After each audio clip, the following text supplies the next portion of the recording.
vanhu vakunyatso kuona kuti mashoko anenge achitaurwa nevanhu pasocial media kana anenge achitenderera achiexposewa nevanhu vari muthe regime kana muthe ruling party akuonwa kunzi aiwa kunyange zvavo vakomana maleaders vemusorosoro vasingadi kuti inside information exposewa, asi information exposewa nevanhu ichibuda iri kuonekwa kunzi aiwa mashoko anotaura ndeechokwadi. Noda kuti tension ipo pamaleaders yakunyatso kuonekwa kunzi aiwa zvinhu zviri kunyatso kuitika, zvinhu zviri kunyatso transpire muthe ruling party. Sana mina mashoko ari mudanyorwa panapa kuti wasubscribe like turn the bell kuti mina paende ikozo vanoposta mapictures amuri kuona ayo muri kuona panapa mudanyorwa chiti ZANU-PF Masvingo provinces expelled Ward 12 Bikita Councillor Brighton Mushekwa, who is also DCC Youth Affairs.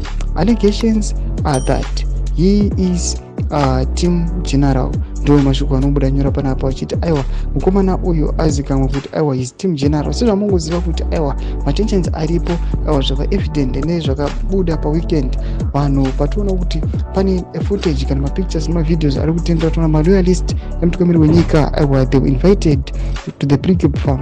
Pationa kuti aiwa vakomana vanga varingoripo vanhu vari very very close kana maloyalist emutungamiri wenyika zvationa kuti aiwa kueliminatewa kwakaitwa kwemango macertain individuals vari close kune mutungamiri wenyika vanoonekwa sekunge maallies general zvinyatso kuratidza kuti there is tension looming tension iripo pakati pemaleaders zviri aligned nesuccession in 2030.